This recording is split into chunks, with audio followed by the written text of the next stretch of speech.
transmission. Radio Rebellion.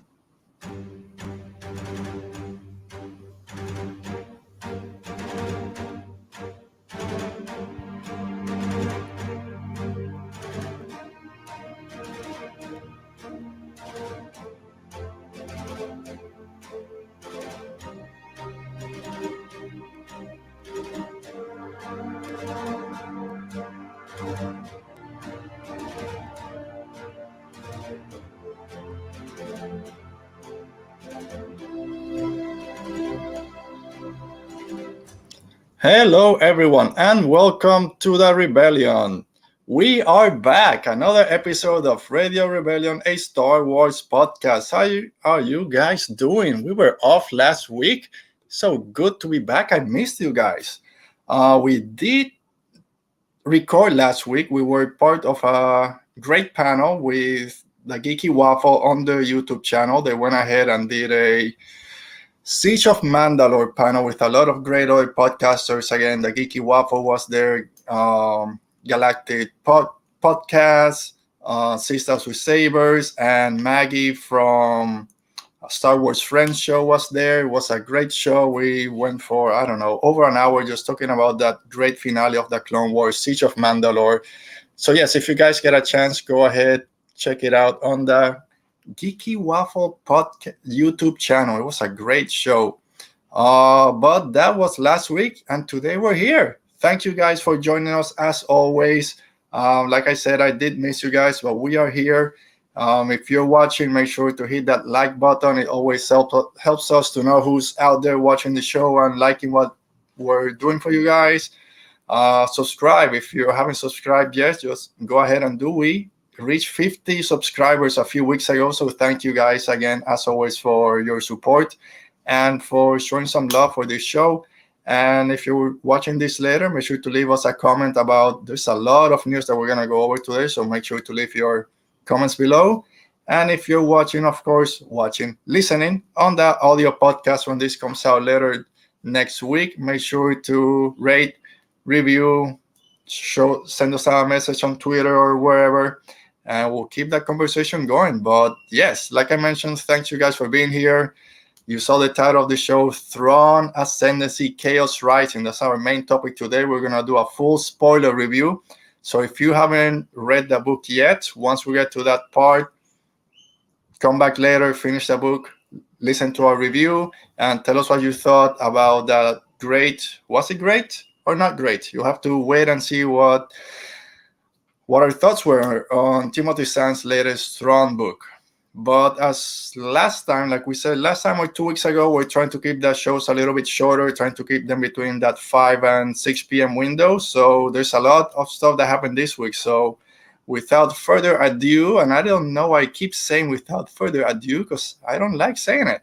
Or at least I don't like hear myself saying without further ado. But since I said it like 3 times already today, let's go ahead and talk some Star Wars. So Star Wars news.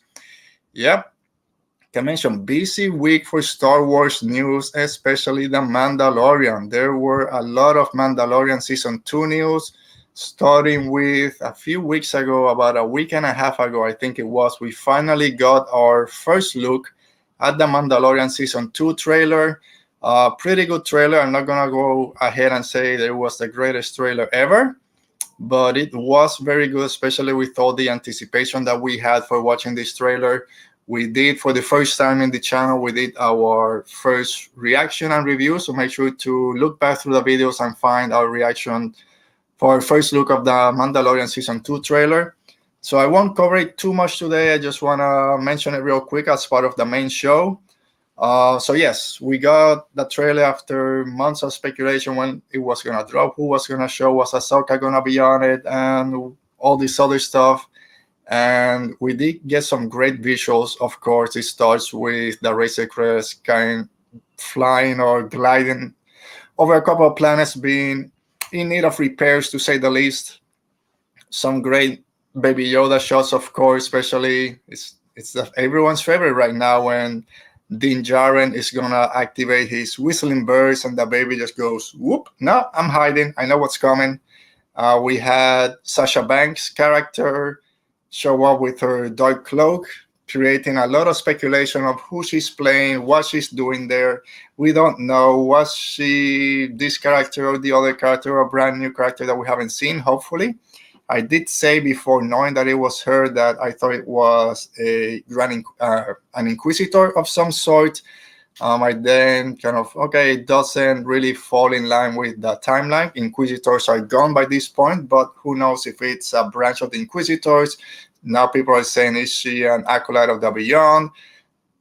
A Knights of Ren? There's a lot of speculation. Is she another Jedi? Is she connected to Ahsoka in some way? So it comes out in a little bit over a month, so we won't have that much longer to find out. We got X-Wings. We got a bunch of different planets. Is it Mont Cala, where we see all the Aquarium? Is it Ilum, where that snowy planet? Or is it the planet for the end of Clone Wars Season 7? So there's a lot of speculation just from a 2.5-minute trailer, more or less. So yes, pretty good trailer, got us pumped. I still believe we're going to get something else. I don't know if another full trailer or some TV clips or something. I think we're going to get a little bit more information, more visuals from the show before its official release on October 30th, right? In time for Halloween. So yes, Season 2 trailer is out there. That's it. Just check our review or our first look and see my reaction. See if you guys liked it, so I can do a few more of those. So what else? Mandalorian Season 2 we also got, and my graphics are a little messed up because I went ahead. There we go. So, whoopsie. I'm rusty. I didn't record last week, so I'm a bit rusty. Here we go. So while speaking with people, Moff Gideon actor Giancarlo Esposito revealed some information about the future seasons of the show. He goes on to say, we're living in a universe that is huge, and there's so much to explore. So I think this show is gonna lay the groundwork for that depth and breadth that's gonna come in Season 2 and Season 4, where you're really gonna start to get answers. So there you have it, folks. Season 2 is on its way. We've heard that Season 3 was already undergoing pre-production. And here we have Giancarlo Esposito talking already about Season 4. We're jumping 2 seasons ahead. And this is when he says we're going to start getting answers. So they're playing the long game. A bit concerned. I don't want to say concerned, but a few things to think about. And at the same time, excited. And I think they're going about it the right way. I've said before here that I don't want this show to go on for 5, 6, 7 seasons. That's when TV shows start just like stretching the narrative when it's not needed. And I don't want to go into filler episodes, but there's no need for this show to be 6, 7 seasons, in my opinion. Again, we've only seen 1.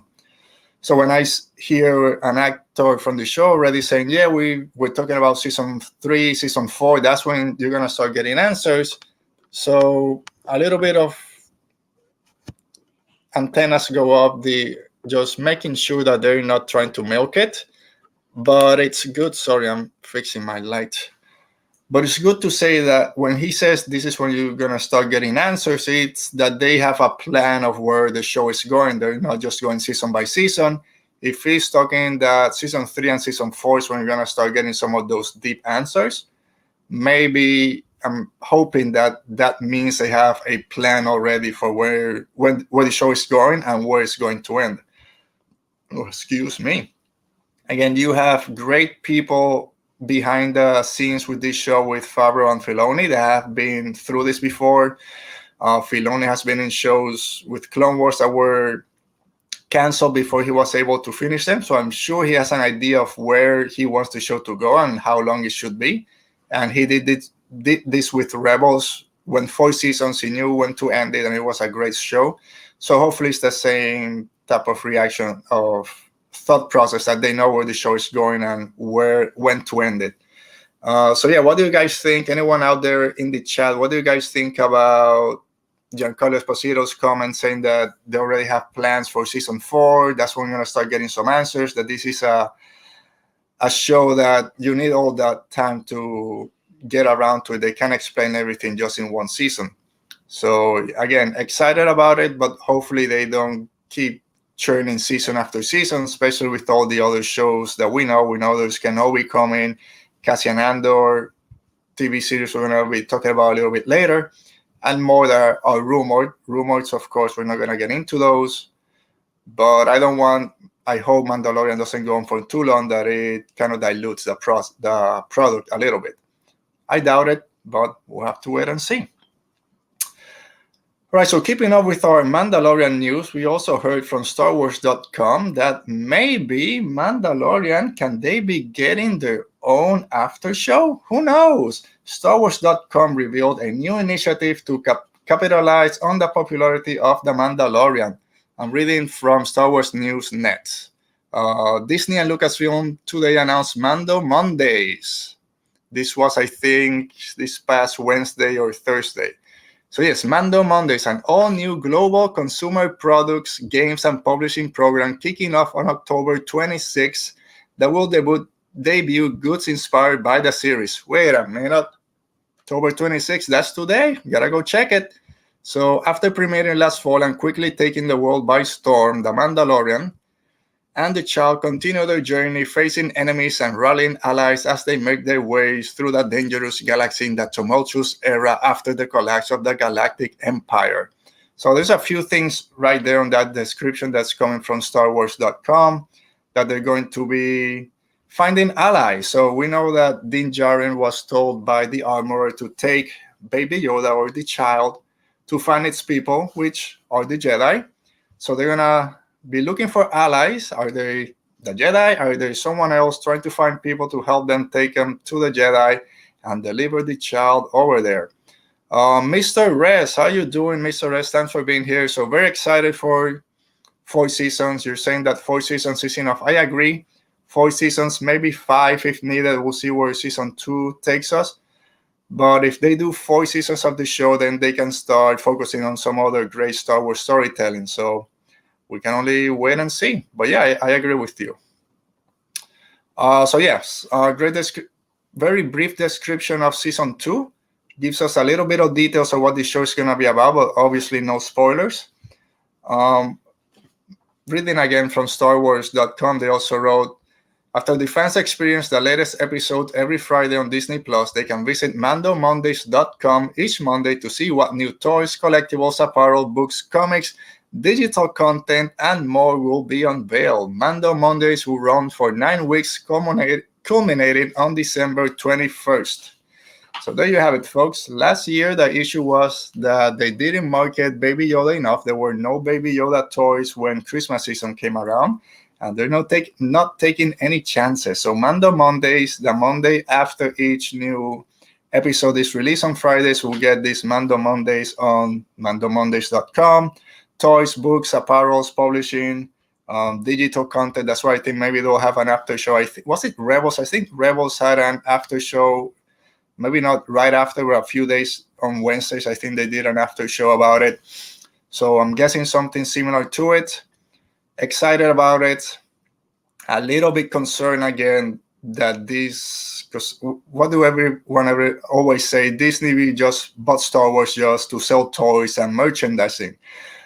So seeing that they're doing this initiative every Monday and they start with more toys, more books. And again, you can look at my background and I can't be that hypocrite because you can see all my toys. So of course, and you can see the child over here, one of many. So yes, I buy what they give me. So if I like it, I'm going to buy it. So I do understand the appeal behind it. But I also don't want it to now feel like Mandalorian was such a big hit. Now let's just throw everything. Every Monday, more toys, more books, more everything. And just saturate the market and people start getting too overwhelmed by it. Understand it, it's a business. I prefer it, and that's just my taste. If it's just one, like they used to do with Star Wars Fridays, was it, when all the toys were released before the movies came out? Do one big one before Mandalorian comes out, or right after midway, or every Monday seems a little bit weird, so we'll see. We just had the Hasbro Pulse Con yesterday. I think it continues today, and we've had a few throughout the past couple of weeks. and there's a great excitement where everything is announced, and then we see how quickly things are out of stock, out of order. People buy a bunch of them just to sell them on eBay at triple the price. I don't want that to become a weekly thing with this show. So it's just how they do it. Again, I have all the faith in the world in Disney, Lucasfilm, and the staff over there to know what they're doing. So we'll see. I am excited for Mando Mondays. Gives us a little bit more Star Wars content that we always want, but hopefully it's not too much with all the merchandising behind it. Let me take a few seconds to say hi to our friend Kat, Vader Girl 28. Hey everyone, hi Kat, how you doing? Thanks for joining us today as we make our return from being out last week. Thanks for joining, Kat. So let's keep going with more Mandalorian Season 2 news. Again, I think this is the last one for now. So this happened a few days ago or early last week. It was Boba Fett, Jango Fett actor Temuera Morrison agency might have made a little faux pas by originally adding his credits to playing the bounty hunter Boba Fett on Season 2 of The Mandalorian. But this past Thursday, it had been removed. I don't know if you guys can see it, but right there in that red rectangle, it just says Television Boba Fett Mandalorian Season 2 post-production. So this was removed, hopefully to avoid any spoilers, but unfortunately, the internet works very fast. So this was posted in I don't know how many tweets by different podcasters, including myself, different shows, different outlets picked this up, and then a few days later it was taken down. So is it a mistake from if it came straight from his agency, then no, it's not a mistake. I mean, it was a mistake putting it, but not a mistake that he is not on it. So if that's the case, then probably got a call from Disney, Lucasfilm, or someone saying, hey, just take this down for now, just wait till the show to come out, so it doesn't spoil the surprise for everyone. I know us during this Star Wars bubble or Star Wars sphere pick up everything that's going out there, so unfortunately we kind of know already, but for the majority of people it still will be a surprise. Or maybe it was just kind basically like IMDb. This is the version over there, and just someone else put it down with hearing all the other rumors that are around. So who knows? Hey, Dale, thanks for joining us, Dale. How you doing? Hopefully you guys are having a good weekend. I'm having a good weekend. So it's still Saturday. Earlier or late on Saturday, we still got Sunday, but good weekend so far. Hopefully you guys out there in the chat listening to this later. If it's Monday when you're listening to this on the podcast or you're watching the video Monday, hopefully it brightens up your Monday also, because we all need a little bit of brightening on Mondays. So yes, we've talked about Boba Fett in Season 2 of The Mandalorian. I don't know how many times. Every time there's talk about some new characters showing up, Boba Fett is always mentioned. When the trailer came out, there were a bunch of eagle-eyed fans out there with their super zooms and their computer genius tech geniuses out there zooming in, removing the pixels. Look at the Mandalorian going down on the speeder, zoom in on all the grainy pixels. You can see the C2 or the C7 Mandalorian Boba Fett jetpack and the helmet on the side, and they color corrected. Definitely, it's there. Boba Fett got Mando to go find his armor. So all this speculation out there. So 2 weeks ago we were talking about Boba Fett again in The Mandalorian, and then with Temuera Morrison showing up his credits that he was gonna be in Mandalorian as Boba Fett, like not Captain Rex, not a clone, not anyone else. Boba Fett is the name that's shown, so it pushes that narrative a little bit more. We're gonna be seeing our favorite, at least my favorite, bounty hunter on the big screen once again. Oh, sorry, Dale. I'm gonna put this up. So Dale writes, I'm still very sleepy. Nap time came late today. I agree 100%. I was taking a nap till 30 minutes before the show started. I had to put an alarm. My daughter told me just put an alarm and go take a quick nap. So yes, I did take a nap. So don't feel bad about it, Dale. After this, I might go take another nap. It's one of those. All right, so we're done with our quick chat about Mandalorian Season 2. There were about 4, and I just jumped the shark. That was too early. All right, so our next news item, it's get a few news items from the High Republic, starting with our good friend, which we don't know, but we'll just say he's our good friend, Charles Soule. He was speaking about the High Republic in an interview with the Hollywood Reporter. And author Charles Soule goes ahead and he opens up a bit about what brought the High Republic to life and his own book, Light of the Jedi, which is the one that's going to start these High Republic narratives and introduce us to this new era. So he goes on to say the project kicked off with a very basic question. What would you like to see in Star Wars? Which is very similar to when J.J. Abrams was brought in for The Force Awakens, when I think Kathy Kennedy asked him, what's happened to Luke Skywalker? Where is Luke Skywalker? That was basically the idea to get Force Awakens going. So here it is, what would you like to see in Star Wars? And he goes on to say, as I said, nothing was off the table. One of the things I remember clearly was a moment early in the first day of the first in-person meeting when the curtain was pulled back on more or less everything Star Wars had in serious development at that point across their portfolio. That stuff was and remains top secret, of course. We needed all of that information so we could understand the guardrails around what was already in development, but it was still pretty incredible. Just take that for a second before we continue with his quote. So some people out there, like Charles Soule, Kevin Scott, Claudia Gray, Justina Ireland, all those fine authors out there, Daniel Jose, all there, know everything that's in serious development up at Lucasfilm.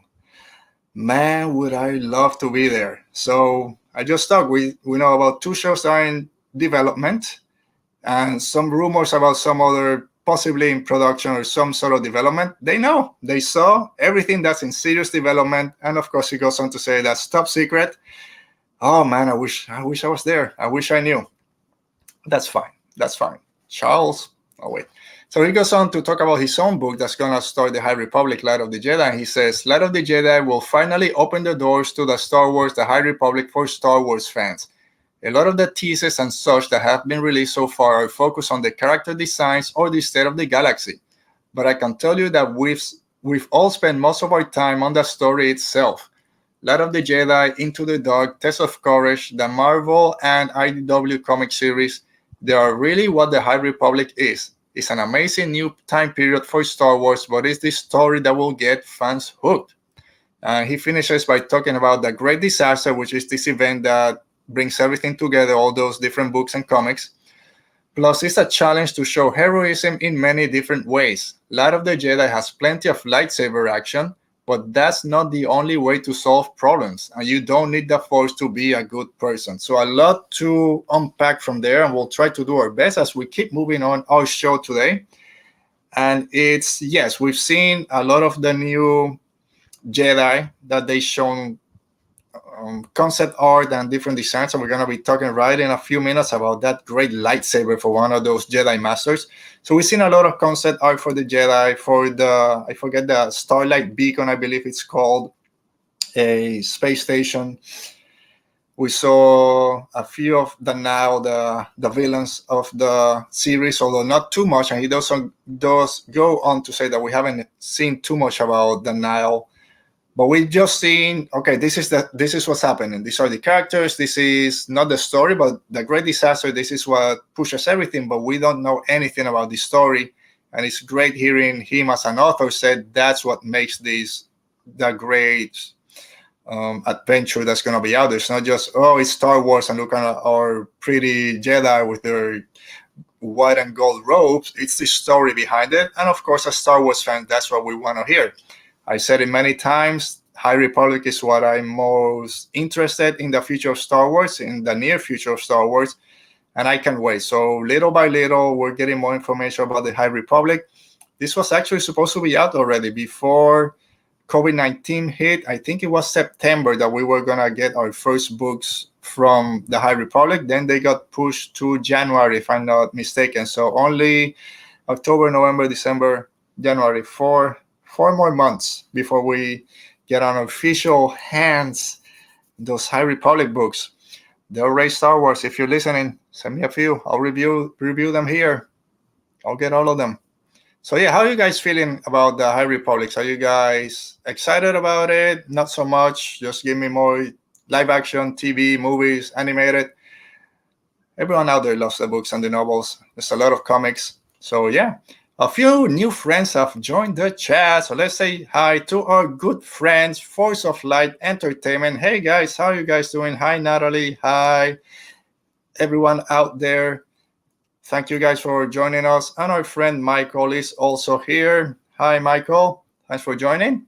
And yes, Force of Light, they're saying they are excited for the High Republic. I haven't heard anyone say that they're not excited for the High Republic. There's so much that this is going to bring into.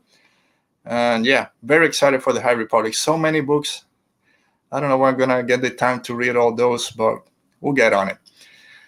And so let's keep going with the High Republic, because great chat by Charles Soule talking about his book, Light of the Jedi, and High Republic in general. And then a few days later, or the following day, we got a reveal. We all love lightsabers, right? Everyone loves lightsaber fights. We're all always talking about the hilts. What's your favorite hilt?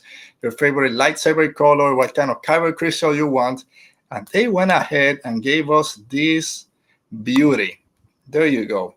Stellan Geo's lightsaber from Star Wars The High Republic. There is a I forget the name. There's a lightsaber book coming out in a few weeks or next month, talking about some of the most famous lightsabers out there in the Star Wars universe. And we got our first look at Stellan Geo's lightsaber. And I'm reading now from StarWars.com, where they say, working in collaboration with artist Grant Griffin, Jeff R. Thomas, Disney's publishing illustration manager, further developed Jedi Master Stellan Geo's lightsaber as an homage to Excalibur. He looked at other famous lightsabers from the Star Wars universe and took some inspiration from Kylo Ren's crossguard saber, but making it a more traditional crossguard. And here's an interesting quote. Before I go into that quote, let's look at this a little bit in more detail. Oh, that's a beauty right there. Gold, black, chrome, silver. It's a great design. Haven't seen this before in Star Wars. They do say that they took inspiration from the classics, from the Kylo Ren crossguard, but also trying to make it more High Republic, a little bit more, not traditional, but I don't know the word right now. But if they're going to Arthurian legend and Excalibur, they're trying to make it more, less rugged and more regal, I guess is the word I was looking for. So there's an interesting quote that Jeff Thomas says, and he goes on to say, so after some more sketches and some back and forth with Lucasfilm, it was decided that the crossguard would activate as opposed to always being open, which would give the saber the slimmer silhouette while holstered. Sorry, my papers are making a lot of noise. And would lend itself some great visuals when activating. So I quickly went to think, if you're only doing this, because a lot of the chatter behind the High Republic is that it's encompasses a lot of different publishing mediums. So books, novels, comic books, YA, adult novels, all that. And just that. Don't worry about movies, don't worry about TV. But if you're only worrying about either comic books or the books itself, why are they paying so much detail to the way it works, the way it opens? And as they say, the visual, it will lend itself to some great visuals when activating. So we saw it close. Here we see it open with the crossguard open. So that, I don't know what you want to call it, that opening motion is going to be really important, something that we're looking at, and that it looks right when it's holstered, so it's not sticking out and it will just be jamming your thighs every time you're walking. So again, I've always said that the High Republic is their way to get into the MCU mindset of we have all these comics, novels, and what have you with all these great characters as a backdrop to then pull to make the movies and TV shows. So that's what I'm thinking, that they're figuring out how this makes sense on a visual medium to, if it gets translated to a movie or TV show, hopefully it will, then they already have that design set up. So what do you guys think? Am I crazy thinking that this is going to end up in a visual medium? I mean, books and comics are visual, but you know what I mean. TVs, be it animated, live action, or in the movies. Here we have a little bit closer look at the design as it closed, and then opening up with the crossguard goings and being held in place by, they say, quillions. I don't know how you say it. Great design. I do love Stellan Gios's lightsaber. He's one of the more prominent Jedi Masters of this era from what we've been reading so far. So very interested in what else they're going to give us design-wise. I've always said that having visual artists helping with the design of the books adds not just to us as readers, but probably a lot to the writers to know how to write and how to express, so we know what to imagine as we're reading. Hopefully they do a better way of explaining that, as I just did. So yes, Force of Light, you're right. Star Wars plus Claudia Gray equals awesomeness. Couldn't agree with you any more or any less. What's the saying? Again, I just woke up from a nap a little while ago. Lost Stars, Leia, Princess of Alderaan, Master and Apprentice. Forgot the first one. You'll tell me in a minute. All those are great books. Two of my top three, I think, or top four are Leia, Princess of Alderaan, and Lost Stars. So anything that Claudia Gray writes, I'm gonna be there reading and enjoying. So yes, I do hope to get her book real quick. Yes, the saber does look fantastic, Michelle, as you guys are saying. And you also said, I hope they do something either in movies or Disney Plus with the High Republic. I agree, and it makes sense. It makes sense that it's going to appear visually. I'm gonna keep saying visual. That it's gonna appear in the movies or TV shows eventually. It won't be 2021 or 2022. We still don't know that trilogy of movies that starts in 2023, if I'm not mistaken. Who knows if that's High Republic or not, but we're going to get something. They wouldn't be pushing this so much if it was just going to be books and comic books, I think. And yes, and thank you, Michelle, for telling me Bloodline was the other Claudia Gray book. That's the first canon book that I read. I got to go back. It was so many years ago. I got to go back and reread Bloodline. And then Kat also says, I could see them doing animated or of it versus live action. Could be. There's a lot that can be done with animated. Animated shows after Bad Batch, we don't have anything else. I know there's rumors out there for the Rebel sequels that, for me, I think that's going to be live action. If they're introducing Sabine and Ahsoka in live action Mandalorian, it doesn't make sense to me then just go back to animated for them, just keep them live action, but who knows. And then if you do a High Republic animated show, it's going to be great. And again, live action animated, this is going to be years in the future, so there might be 2 or 3 shows before this anyways. Well, and look who showed up now. Natalie. Hi, Natalie, the other half of Force of Light Entertainment. And make sure, I think you guys have a new episode, a new live show tomorrow, where you're going to be giving away a Baby Yoda figure, a pop, Funko Pop. So make sure that you're following them, subscribe to their channels, and be there tomorrow to see who wins that Baby Yoda pop from Force of Light Entertainment. All right, so let's get to our last news item, because we're already halfway through the show and we have a lot to talk about Thrawn Ascendancy. That's Thrawn. All right, so our final news item is another change in the Cassian Andor untitled TV series. So on Tuesday, Deadline reported that Tony Gilroy had to drop out from directing the first 3 episodes of the untitled Cassian Andor TV series for Disney Plus due to COVID-19 travel concerns. Gilroy is still serving as showrunner and executive producer, so stop those clickbait articles. He is still producing and showrunner.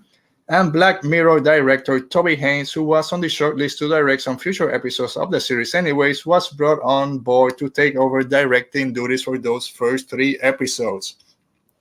So when I saw the headline for this, I said, oh, no, not again. There's been so many casting changes behind the cameras, I guess, for the Cassian Andor TV show that every couple of months, people were saying this is not going to happen. It's going to get canceled. No one, it's not going to, there's too many changes from the writers, showrunners, everyone's been changed.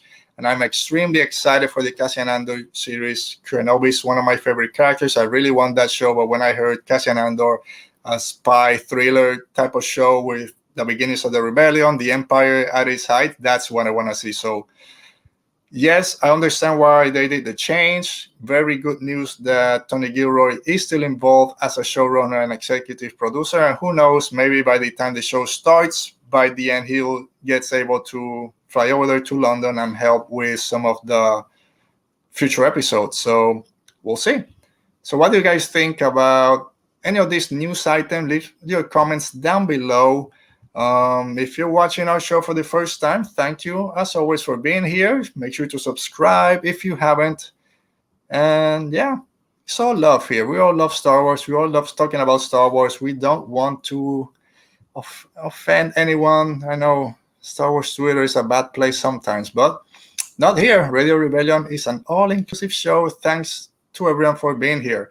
And I keep rambling just as I was saying that time is going fast and we're going to talk about Thrawn. So without any more delays, I'm not going to say the other word I said at the beginning. Here we go. Our review of Thrawn Ascendancy Chaos Rising. All right. So this is the fourth book from, I don't know why I did that, from fourth canon book, I should say, from Timothy Zahn, dealing with his favorite character, one of our favorite characters, Thrawn. And let me get all this set up. As I'm trying to do this, I'm running into issues. There we go. Thank you. So again, this is going to be a spoiler review. So if you guys haven't read Thrawn Ascendancy yet, please, you can come back later after you've read it. Or if you don't mind spoilers, there'll be some spoilers. I'm not going to say that there won't be. But yeah, we'll go at it. We'll talk about a quick glance at the book, main characters, reveals, how the book is structured. Then we'll do our quick summary of the book, ending with our final thoughts and our rating of the book. So let's go at it. So I don't have my book here with me. I don't know why, but we're lucky enough to get the one with the blue pages. Look at that. This is not my picture. This is from StarWars.com when they revealed they were doing blue pages. It's so beautiful. And I said it before, the only reason, because I was hesitant about getting this Thrawn book, because we've already read 3 Thrawn books. I didn't want to keep reading more Thrawn. When I heard they were doing the blue pages, I caved. They got me with the blue pages. They are beautiful and add a little tint there that if you're tired from reading, it's been a long day, those blue pages do wake you up and you keep going. And thank you, Kat, for saying, Alberto, always a great show. Thank you. Natalie, yes, this is a happy place. You guys been here. We had fun. I was in your show. We had a lot of fun. So yes, there's no reason to be mad when we're talking about Star Wars, unless your favorite character dies, and then you can be sad, but not mad with other Star Wars friends out there. All right, so like I was saying, this is the first in a new Thrawn trilogy from author Timothy Zahn. He's already wrote 3 Thrawn books for Lucasfilm or Disney, but those weren't, I wouldn't call them trilogies per se. There were 3 of them, but they weren't the same story all the way through. It kind of bounced between the books, Rebels, and then back to the books. So I wouldn't consider them an exact trilogy. So this is the first in a trilogy for Timothy Zahn where he can expand on his famous character, like I said. So we'll see how that plays a difference. I do like that they used that term a long time ago, beyond a galaxy far, far away. So you have an idea that, yes, this is Star Wars, but it's not the galaxy that we know. Like I mentioned before, I do love the blue pages. They also include a dramatis personae, a lot of names, a lot of weird names, as we know, planets, characters, family structure. So it's very important, not important, but it's a nice touch to have that at the beginning of the book. especially for those first few pages, because they start throwing a lot of those terms quickly. So you can just refer back. Once you get a feel for it, then you're good to go. But a nice touch to have those there. Yes, it was a pretty book. We learned that what the Chiefs call the unknown region, they call it the chaos. So what's their unknown region? They call the chaos. There's 9 ruling families who are basically in charge of the government, and they are called the Syndicure. We have the Expansionary Defense Fleet, which defend the Chiefs Ascendancy borders and learn who was out there and if they pose any threat to them. And the book is divided between chapters, which are, of course, the present time, and memories, which is Thrawn's past, and not just his past, but the other characters. And we'll talk about a little bit more about memories in a minute, but that's how the book is structured. Chapters, memories, chapters, memories. So main characters, for our Chiefs heroes, if you want to call them that, we have Thrawn, we have Commodore Auralani, which we met in Thrawn Treason, the last Thrawn book from Timothy Zahn. We have Thali. I don't know if it's Thalias or Thalias. I'll go with Thalias. She's an ex-Skywalker that Thrawn comforted when she lost her third sight. And Sherry, who's the new Skywalker that helps them along the way. And Supreme General Bakif, from the Chiefs villains, or people that are from the Chiefs Ascendancy that don't like Thrawn too much. We have Thurfian, which is also from the Myth family, and Sis Talmus, who is from the Irisi family. And these are 2 of the high-ranking members from the Chiefs ruling families, which we said there's 9 of them, 9 ruling families. And the main villains are Yves the Benevolent, who's the leader of the Ni Khardum dynasty, Kilori, who's a pathfinder that Thrawn has hired before and has helped him navigate the chaos, and of course the Ni Khardum dynasty, Destiny or Dynasty? Destiny. Again, weird names, very difficult to pronounce, especially with my accent, so sorry. This is one book that maybe the audio might have worked a little bit better, but then you don't get those blue pages. All right. So some of the reveals we get in Thrawn Ascendancy are, we learned Thrawn's born name was Vuraun, Vuraun, Vuraun. I don't know if they said in Legends what his original name was, if it's the same. So if any one of you guys out there knows, just let me know. The Ascendancy has a policy. Ascendancy policy was to do whatever was necessary to avoid preemptive combat against potential adversaries, which to me right away reminded me of Star Trek. Very Starfleet, don't attack unless you're attacked before. We're only here to gather information. And this comes into play a few times during the book, as Thrawn is always skimming the lines of what constitutes attacking or provoking something just to get his way. And of course that doesn't get him into trouble because he's Thrawn, but it does get people mad at him. And then Natalie, thank you. She says, I think I speak for all of us when I say we like your... Well, thank you. I think it's one of those things when you hear your own voice play back, you're like, ugh, that's how I sound. But I get used to it after a few minutes. But thank you. That way I can keep talking about it. And don't feel bad that I'm rambling. All right, so what else? There's mention, this was interesting and cool, mention that the Chiefs were involved or participated in the war between the Galactic Empire and the Sith Empire. That has to be Old Republic. So there we go. Even farther back than the High Republic, we have our first mention of possible High Republic in Star Wars canon. So again, which side did the Chiefs fall on? Did they help the Empire? Was it the Empire or Republic at that point? Did they help the Sith Empire? So I get a great reveal. That's something I really like. But just a quick mention about it. So hopefully it does come to play either in the later books or something else down the line. Pathfinders, which I mentioned, Kilori was a Pathfinder. They could follow other Pathfinders through hyperspace. We learned that the Great Presence is what Kilori uses to navigate hyperspace.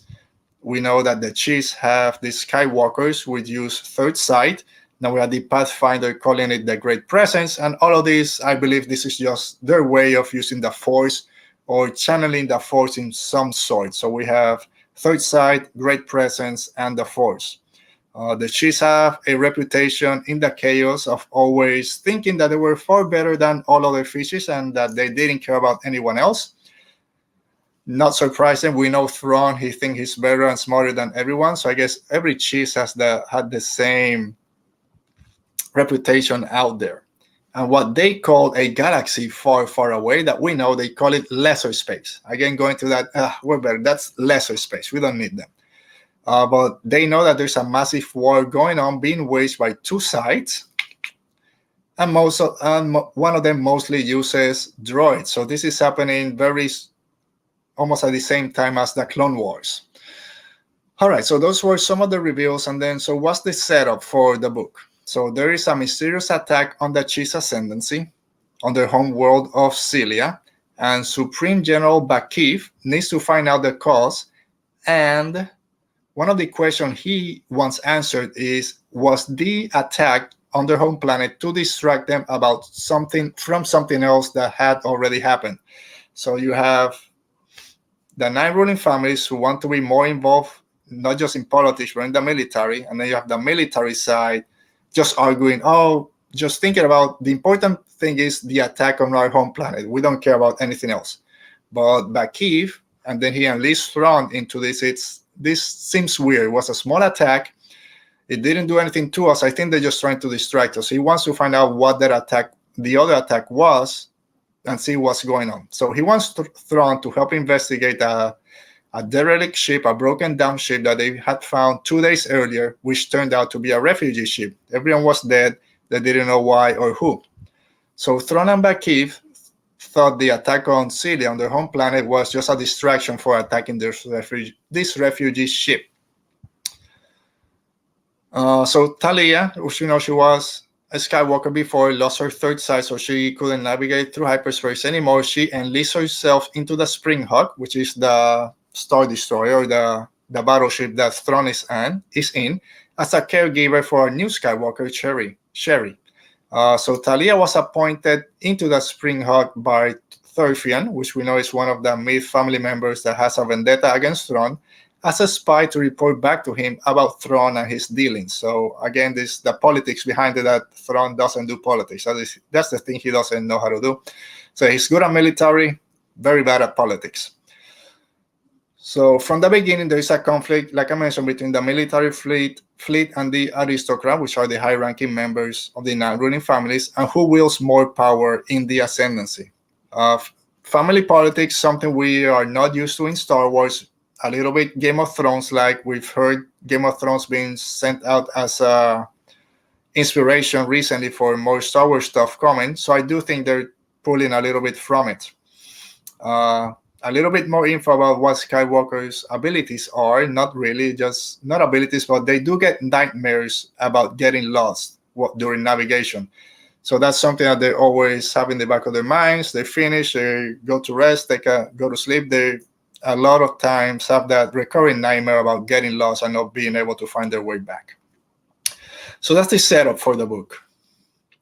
So like I mentioned, it's divided between chapters and memories. And when it goes into the memories, some of the things we learn are that the capital city of the Chiefs of the Ascendancy is called Splar, Csplar, Splar. So we know their home planet is Celia, their capital is Splar, and it was mostly abandoned as the populace had to retreat underground to escape changes to the planet's surface. Most of the Chiefs moved to other planets. Of the 4 billion that used to live on Celia, now only about 60 to 70 million still live there. Most of them are underground.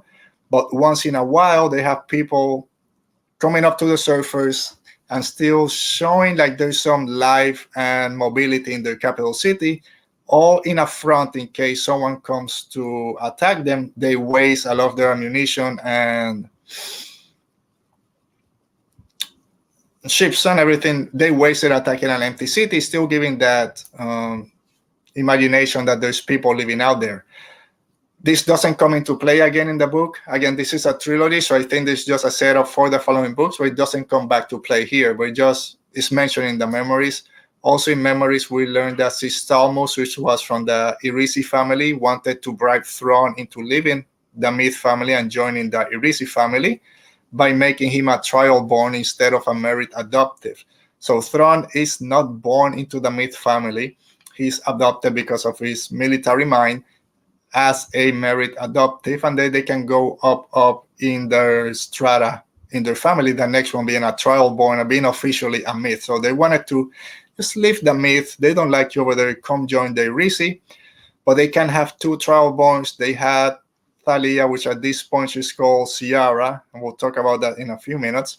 But once she became a Commodore in the military fleet, she'll have to leave the Irisi family. So they were trying to bring another one, being Thrawn, because those families are always battling who has more power in the government and also in the military. So they wanted to take a step over the Myth. So again, that family dynamic, family battles. But it didn't work, of course. He was made a trial born by the Myth anyways. Thorfinn and Sister almost do meet to discuss Thrawn, and that the Risi family was trying to recruit him away. But both him, Thorfinn, and Sister almost saw that Thrawn could bring ruin to the Myth family, but most importantly to the Ascendancy. And they agreed to keep an eye on him to try and bring him down. Because for the Chiefs, there's nothing more important than the Ascendancy and what that means. So if they have to bring everything down and other people down just to keep their name and the name of the Ascendancy high and keep that safe, they will do whatever they want. So that's where most of the things we learn through the memories. There's a lot of other memory things we'll talk about in a few minutes. My thoughts about the use of the memory vehicle to explain the plot of the story. All right, so what's the story? The short version. I had a longer version, like 5 pages, and I couldn't go so long. This is a book like Thrawn. If you skip things, you're going to get lost. So I did my best trying to keep this a little bit shorter.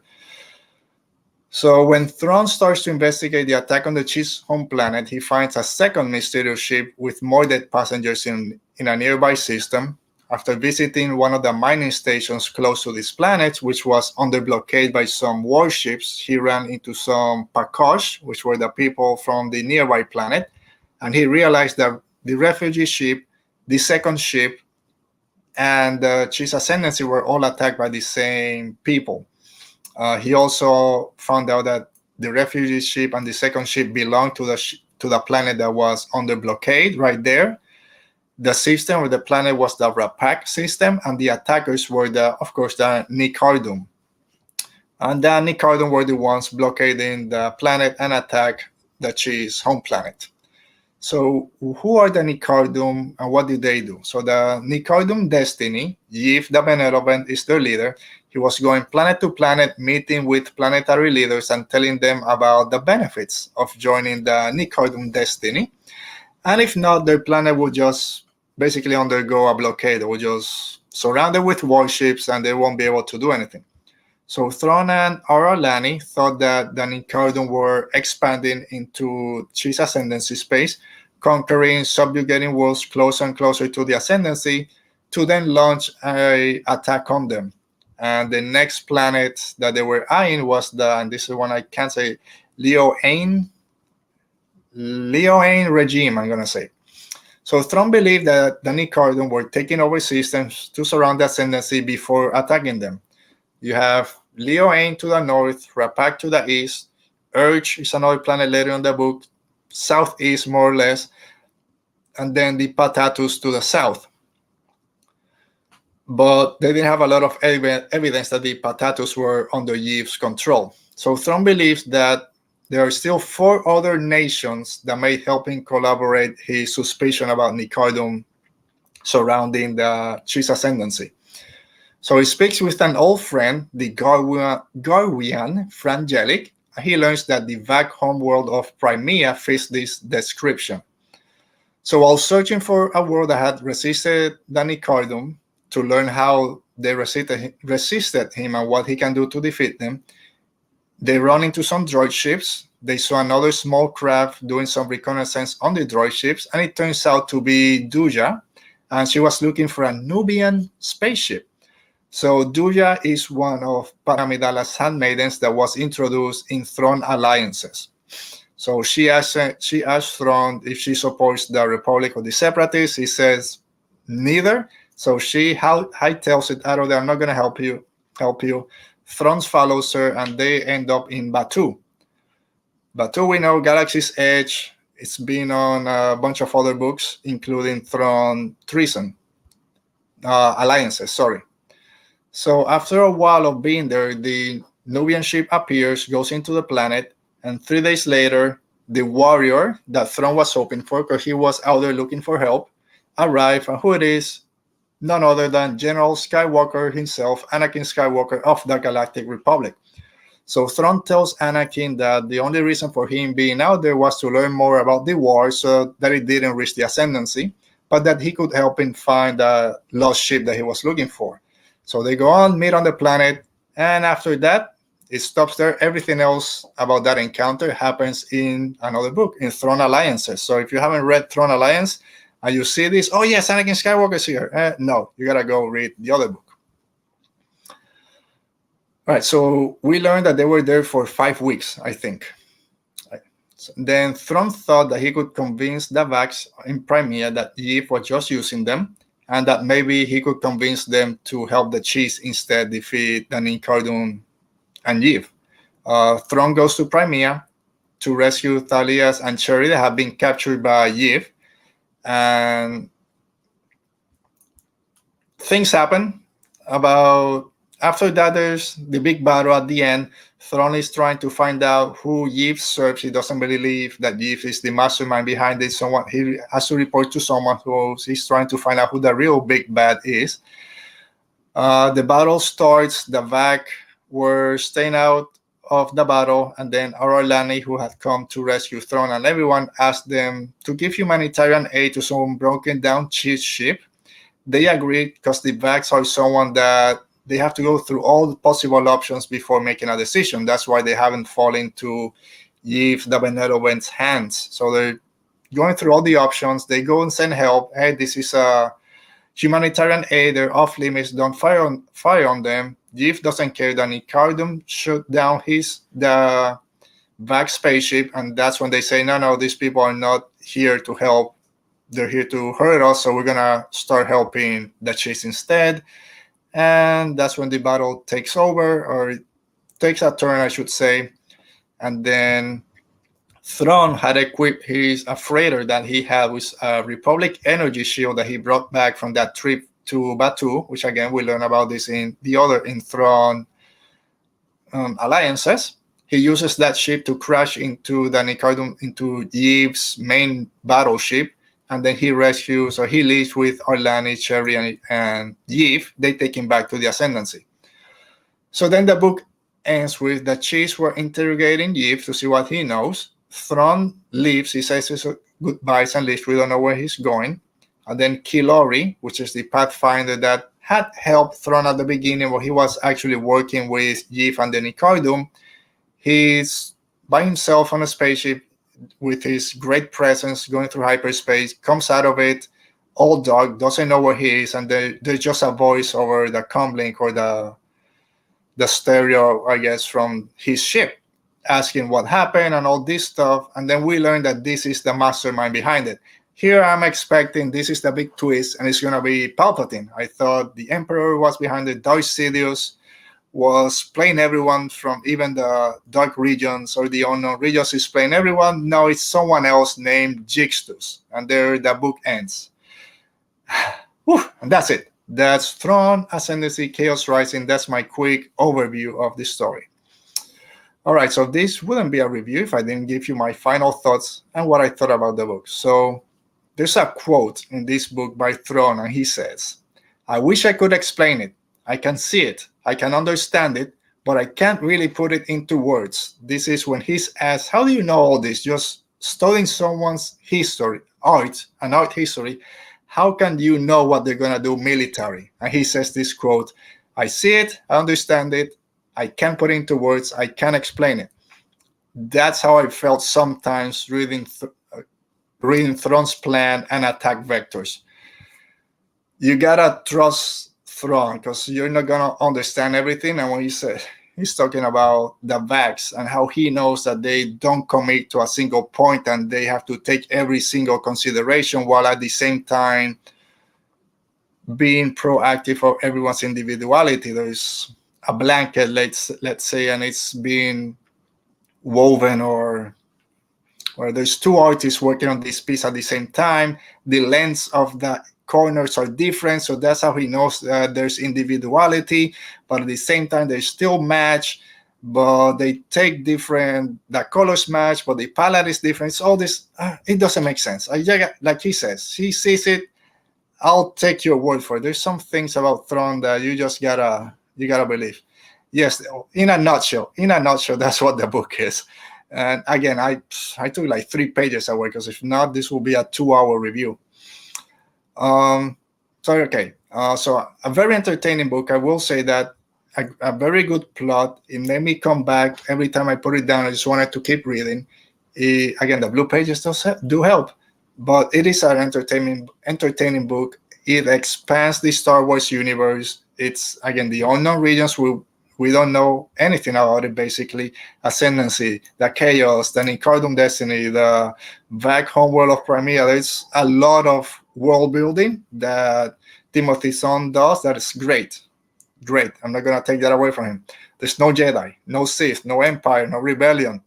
Just those little, the droids are here, Anakin Skywalker, Republic, boom, that's it.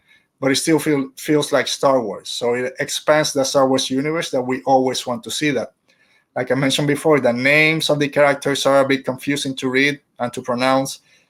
They change, the names of the characters change between memories and chapters.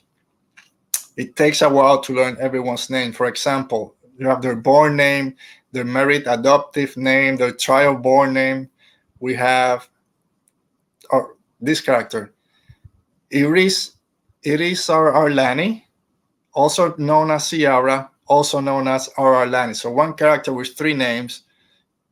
Iris Arlani is her Irisi name when she's a married adoptive or something. Yes.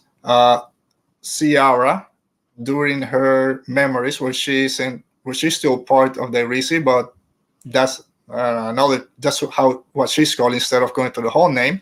And then when she becomes a Commodore, drops the Irisi name, then she becomes just Arlani. So one character with 3 names. You have Thrawn, which is also called Mithran Nurod or whatever. And at some point, the last 3 words of the name also change. So it is confusing sometimes to know who's who. Names of the other species and planets are also confusing, like I mentioned. It does get a bit confusing if you leave the book for a few days. That did happen to me. Especially if you just read a memory. You leave the book, come back 2 days later, and it's a chapter. You're remembering what happened in the past. Now you're in the future, in the present, and same vice versa. It'll be good for you just to go back, reread some of the last couple of pages, just so you get back on track of what was going on. It is similar to the first canon Thrawn book in that it goes from battle to battle. You're learning more about Thrawn's tactics and how he maneuvers adversaries and difficult situations. But I wouldn't recommend this book as the first Thrawn book to come into. If you haven't read a Thrawn book in canon and you say, let me just pick this one up and see what all the hoopla is about, I don't recommend this one. It starts right away with Skywalkers. There's no mention of what Skywalkers do or who they are. This is mentioned in Thrawn alliances. So if you don't know and you pick this book up and you say, oh, there's Skywalkers and they're not from the Skywalker family and they travel through hyperspace, it doesn't make sense because it's not explained. Same thing. There's Anakin Skywalker comes into play. So like I mentioned before, if you haven't read the other Thrawn books and you see, oh, Anakin Skywalker is here, great, let's see what happens. And they don't mention it anyway, you say, yeah, 5 weeks pass and now Thrawn's back, but then why do you bring Anakin into this? So if you haven't read the other Thrawn books, you're going to be a bit lost and maybe a bit disappointed that those threads weren't continued. I do miss Eli Vanto, which we met in the first canon Thrawn book. He was a great supporting character, and even though we have some good supporting characters here, I didn't feel connected to any of them as I was to Eli in that first book. I lost myself. So yes, complementary character. Here we do have a group of complementary and supporting characters that complement Thrawn, like Orlani, Sherry, and Bakif and Talias. That they are well written, but they don't challenge Thrawn or his decisions. They all go along with him and his wild theories and plans just because he's Thrawn and because they have worked in the past. His adversaries inside the Ascendancy, Sistalmos and Thurfian, I don't care if they succeed or not. They're not written in a way that you would root for them or cheer for them when they try to corner or bring Thrawn down. You always cheer for Thrawn. They didn't do a lot for me. The memories, which I mentioned before, they felt as a way to explain that was what Thrawn was about to do was possible because he did it before, just in a smaller scale. So yeah, this plan looks pretty wild, but don't worry, he did it before, so it's fine.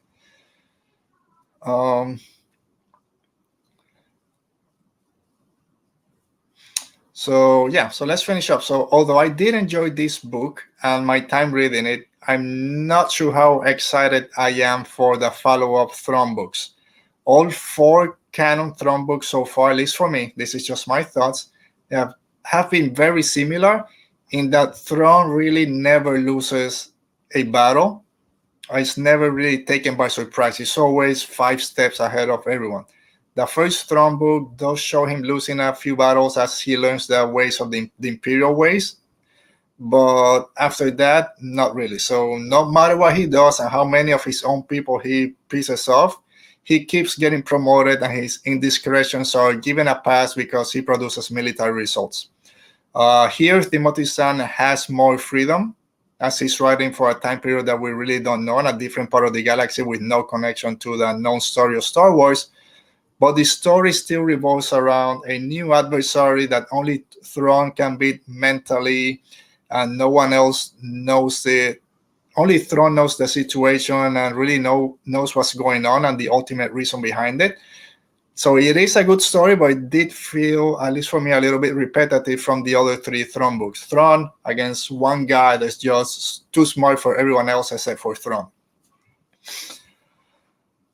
So there's always someone from either the Ascendancy or the Empire in the other 3 canon Thrawn books that try to bring him down but can't. So this also happens here. It's fun and new the first few times, or the first time, but after you've read it for 4 books, I want something different from these stories.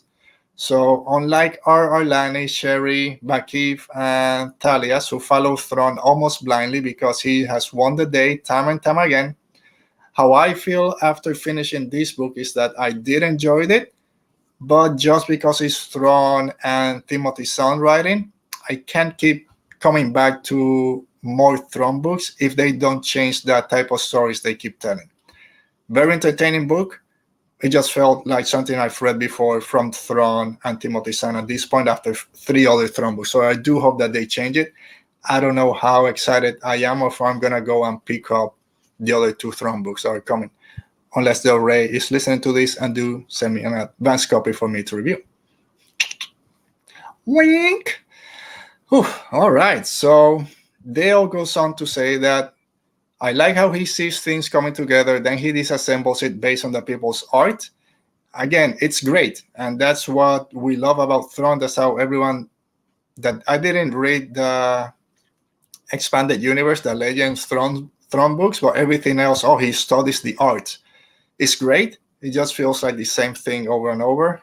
And yes, Eli Vanto was a great character. I can't believe they didn't bring him for the other 2 Thrawn books. We'll see. There has to be something else with Eli, hopefully. Okay, so how do I rate this book? And here, can we just go with stars? 3 out of 5 stars, 4 out of 5 stars. This is Radio Rebellion, a Star Wars podcast, and we do things a little bit different. So let's talk first about this story, and we give this story 4 Imperial probe droids out of 5. Yes, we give out probe droids, not stars. So like I said, this story, it is well written. There aren't any plot holes. There are a few things that are unresolved, but I do believe it's because we have 2 more Thrawn books coming in the near future, and all those things will get expanded and explained there. And Dale, I agree with you. Send those advanced copies ASAP. I like you, Dale. All right, so new characters. So we do get some new characters introduced, and here we're gonna give them 3 probe droids out of 5. Like I mentioned, we have Cherry, Orlani, Bakif, Give the Benevolent, Thorfian, Sistalmus. I don't count Orlani as a new character. She was introduced a few books ago. Good characters, well written, but I didn't feel a connection to them too great to give them more than 3 stars.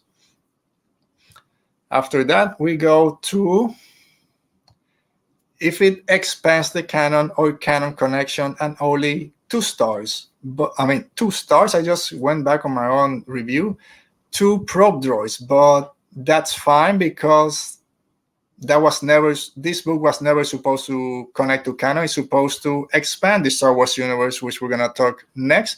So only 2 probe droids in canon connection, but that's fine because that's not what this book or this trilogy is about. But this is what it was about, and it is expanding the Star Wars universe, and it does expand the Star Wars universe great. So I give it 4 probe droids out of 5. Like I mentioned, this is the Chaos, the Thrawn Ascendancy, lesser space, everything else. So it does expand the Star Wars universe a lot, and it does feel like Star Wars, even though it is in a completely different part of the galaxy. And finally, we have ease of reading. So for ease of reading, I'll give it 3 probe droids. So even though I did mention it does get a bit confusing between the memories and the chapters, and the weirdness of the names of the characters and the planets and species, it is a very good book. The way it's written, you can follow it. So it is not too difficult to follow, but it does have a few weird names, and the memories and chapters can get confusing if you're taking a few days relaxing and not reading it. So only 3 probe droids out of 5. So my overall rating for Thrawn Ascendancy Chaos Rising is 3.5 probe droids out of 5. So again, entertaining book. I did like it. I don't know if I'm going to go ahead and pre-order the next Thrawn book, but we'll see. So what did you guys think? Anyone out there that has read Thrawn Ascendancy Chaos Rising, do you agree with my take? Did you love it? Did you not love it? Let me know in the comments below. Send me a message on Twitter or wherever. And yeah, so that is my quick 40-minute take on Thrawn Ascendancy Chaos Rising. So let's go ahead and finish our show today with our favorite part, and that is listening from you guys in Ask the Rebellion. So I did ask out there for you guys to send me your tweets, your questions. I have a great question from our friends from In a Galaxy Pod. Let me get this real quick. Here we go. I'm taking myself off the... Okay, so Star Wars In a Galaxy podcast. They write, Alberto, I'm sorry I asked it to everyone. I gotta hear your take. Behind the scenes of episode 1, George Lucas famously says, it's like poetry, it rhymes. Every stanza rhymes with the last. What is your favorite Star Wars example of this? Movie, TVs, or anything? Ooh, excuse me. Thank you guys from In a Galaxy Pod. It's like poetry. It rhymes. If you're a Star Wars fan, let me rephrase that. If you're deep dive into Star Wars and every interview and things, you've heard this a lot of times from George Lucas. It's like poetry. It rhymes. It connects. So what are my favorites? So there's so many. I did write down a few. I don't know if they'll answer your question, but some of my favorite callbacks is what I would say. And it rhymes kind of. It's Ben Solo, all the Ben Solo and Han Solo callbacks in The Rise of Skywalker. We get the shrug, the behind the back, shooting of the enemies, and the pointing. Okay, so those are some great ones. I do love Han Solo saying "Move Milker" in The Force Awakens, and then saying "Move Milker" also in Solo. I have a lot of Solo Star Wars stories here. One thing that I noticed during my Rebels rewatch, we all love the lightsaber flashlight gag in The Rise of Skywalker, right? Rey turns on her blue lightsaber when they're down in the pits in Pasana. Yeah, in Pasana. And then Poe turns on his lightsaber. And Finn looks at him like, really? We've seen this before. And not a lot of people have talked about it in Rebels. There's an episode in Rebels, they're going in a cave. Kanan turns on his lightsaber, and then Seb turns on a flashlight, and Ezra kind of looks at him the same way. So that gag doesn't get a lot of attention, but it does happen, has happened before. We all love I Love You, I Know, from Empire Strikes Back. And I love the way they recreate this in Solo Star Wars Story with Lando when Lando says, I hate you, and then I know. I love the delivery of both characters, of both actors, especially when Alden as Han Solo says, I know, just puts his arm around him. So that's one of my favorites. But my favorite is Phantom Menace. Qui-Gon Jinn dies, Obi-Wan defeats Maul. He goes on over to Qui-Gon and picks him up. Right? I'll train the boy. I'll do what you ask. Rebels Season 3, Twin Sons. They meet again, Maul and Kenobi. Kenobi defeats Maul. He doesn't leave him. He goes right back to him, picks him up, comforts him. Yes, he's a chosen one. We'll finally have hope and revenge. Not revenge, but will be avenged. So the same compassion, one of those themes in Star Wars, compassion that Obi-Wan Kenobi shows his dying master in Qui-Gon Jinn, he showed to his greatest nemesis and adversary in Darth Maul. He didn't leave him. He picked him up, comforts him. We're fine. You're free. Let go of your pain. You were used. We all were deceived. I'm here for you. That's my favorite one. And we also see this again in Solo when Han kills Beckett. He goes, picks him up, and holds him until he passes. That for me is my favorite. It rhymes. All right. So that basically does it for our show this week. We went a little bit longer than what I anticipated, but it doesn't matter. We had a lot to talk about today. So thank you guys out there who joined the chat. Let me see some last comments from you guys. Dale goes on to say, I think I've ordered all his books on Audible, and I have yet to finish nearly all of them. It happens. There's so many Star Wars books out there. It's hard to keep track of all of them. I did read or listen to Lords of the Sith in audiobooks. That was my first canon book, and it's great to hear them on audio. Michelle, thank you, saying it's a good show. It's all good. Thanks to you guys. I love talking to you guys. So thanks for being here and indulging me for this little bit over an hour today talking about Star Wars. But it was a fun time. Again, as always, thank you guys in the chat for spending this time with me. If you're listening to this later in the replay, make sure to like the video. If you haven't liked it and you're in the chat, make sure you do. Leave a comment below. Subscribe if you haven't. And if you're listening to this on the audio podcast, rate, review, subscribe so you don't miss any show. So that's it. Thank you, guys. You can follow me, of course, on Instagram and Twitter at Radio Rebel Pod. You can see it down there.